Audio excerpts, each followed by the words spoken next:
All right, we're going to start some of these short little snippets to go with the message that we posted for Satan trying to deceive us. And I'm just going to read a little bit of it, and then we're going to start talking about what Satan does to try to deceive us and how we can stand against it. Ephesians chapter 6, verse 10 says, "Finally, my brethren, be strong in the Lord and in the power of his might. Put on the whole armor of God, that you may be able to stand against the wiles of the devil." And what does wiles mean? It's tricks, it's deceit.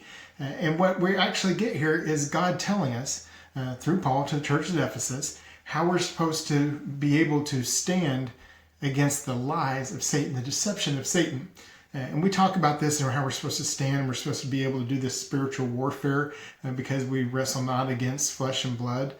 This is what we get to talk about. But nowhere in here is it telling us that we're supposed to be doing this so that we can fight Satan or circumstance or anything. What it actually says is that we're doing this so that we can stand up against the deception, the wiles, the trickery, the lies of Satan, that father of lies. So we're going to talk about these as they go. And the first one we're going to talk about is just the fact that we wrestle not against flesh and blood. We wrestle not against flesh and blood. Look at verse 12.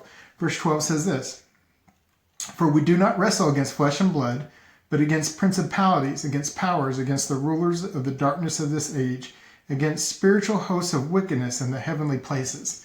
Look, one of the first things Satan wants to do is convince you that he's not real.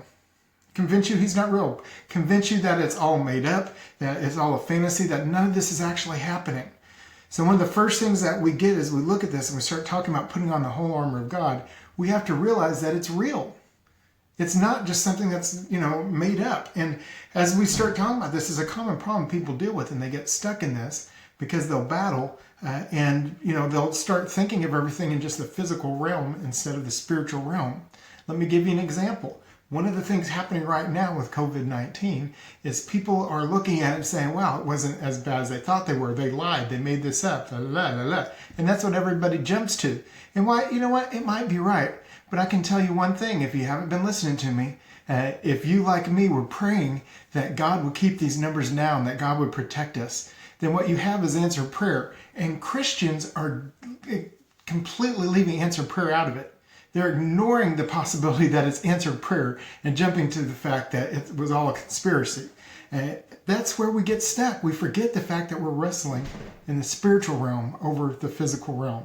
And that's what we're talking about. Satan wants to convince us that the spiritual realm isn't really there. It's all in the physical realm. It's all about what we see. So as we talk about this, when we look at this is the first lie that Satan tries to convince us of, is it's not real. And I can tell you he is real, and he's out to destroy you. And the only way he can do that is by deceiving you. So put on the full armor of God so that you can stand up against the deception, the trickery, the lies of the devil.